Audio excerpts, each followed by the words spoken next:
Bernard Régrobollet, bonjour. Bonjour.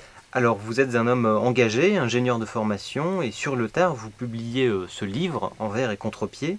Alors quelle pulsion épistémologique, comme dirait un psychanalyste, vous a poussé à l'écriture? C'était la suite d'une scène sur la place communale avec le cri du cœur d'une de mes petites filles. Elle avait 4 ans. J'ai écrit un poème sur son mot « J'aime la pêche ». C'était à Saint-Valery-en-Caux. Sans en avoir le projet, j'ai adopté cette forme poétique pour exprimer ma sidération aux événements politiques des années Hollande. J'ai envoyé à mes amis, à mes compagnons du club Nouveau Siècle, ces mirlitons, et en ce début d'année, je me suis étonné, en les relisant, d'y voir une chronique de la vie politique 2012-2017. Alors pourquoi avez-vous écrit des vers? Je ne voulais pas être poète. Comme tout potache, j'ai écrit un sonnet, je devais avoir peut-être 17 ans. Alors est-ce que vous pouvez nous préciser pourquoi des mirlitons? Le regard ironique que je porte m'a fait choisir la forme du mirliton. Sans prétention littéraire, classique, construit en alexandrin rimé, c'est une forme libre par le jeu du langage et d'autres figures de style. Si vous voulez, le mirliton permet d'être drôle, grave, mais aussi de dire de profil des choses qui en prose pourraient être jugées partiales ou provocantes. Et puis tout simplement, parce que la poésie s'écrit avec des mots. La poésie, amis, est aussi un hommage, rendu à la beauté, au charme ou à l'esprit.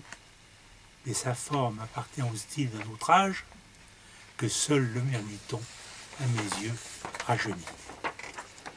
Alors nous reviendrons à la fin sur les 72 poèmes pour 60 mois du quinquennat Hollande, mais maintenant pouvez-vous me parler plutôt de votre vie personnelle? En effet, j'ai tenu à illustrer mon action municipale sur le terrain en Normandie, mais aussi certains aspects de mon engagement initiatique à travers des traits historiques et des réflexions sociétales ou philosophiques. Et puis, j'ai tenu à exprimer ma propre passion du pays de Gex, dont je suis originaire, jusqu'à déclarer « Mon grand-père François fut seigneur de Joinville, la couronne de Gex est donc dans ma famille. » Vous voyez, je ne me mouche pas avec les pieds, car nous étions dans la boulange. Quel boulot de noircir une page blanche, le pain, la planche sur le pain, c'est du pain sur la planche. Enfin, j'ai eu plaisir à rendre un hommage aux personnages exceptionnels que j'ai rencontrés durant ma vie, sans oublier la femme qui la partage. Alors revenons-en un petit peu à ce qui fait justement l'originalité de votre ouvrage. Mois après mois, vous avez commenté l'actualité politique de mai 2012 à mai 2017. Est-ce que vous pouvez nous en dire un peu plus? Le fil d'Ariane de ces mirlitons est mon point de vue de gaulliste de gauche sur la vie quotidienne de notre nation.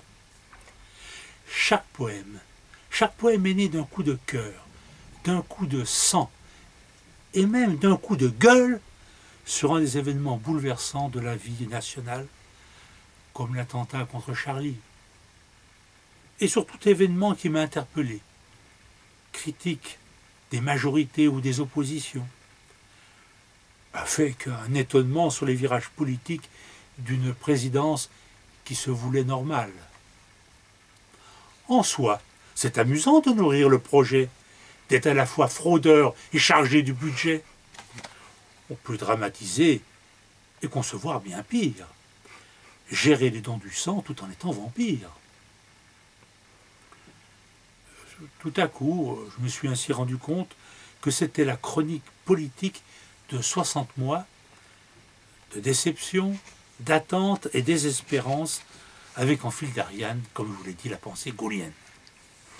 Alors pouvez-vous me dire votre opinion, non en tant qu'auteur, si vous pouvez en faire abstraction, mais en tant que lecteur justement de votre propre livre? Bien sûr, Bien sûr, l'auteur a écrit au fil du temps ses poèmes. Et c'est en tant que lecteur que j'ai pensé avoir écrit une chronique tant publique que privée, animée du souhait de transmettre une certaine liberté personnelle.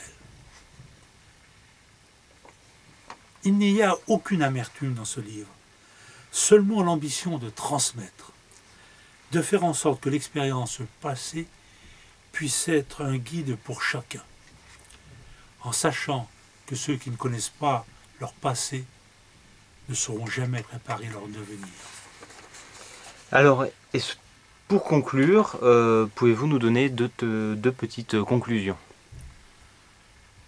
Écoutez, la première, c'est une vision sur le futur face à la mondialisation de cette Afrique si chère au cœur des Français.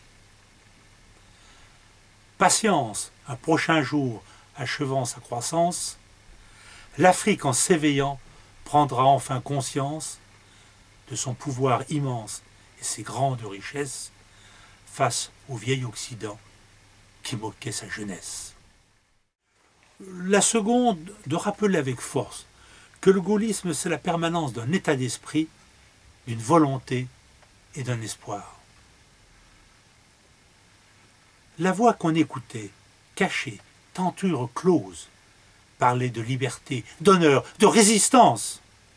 Publique, elle évoqua tant et tant d'autres choses, la participation, l'union et l'abondance.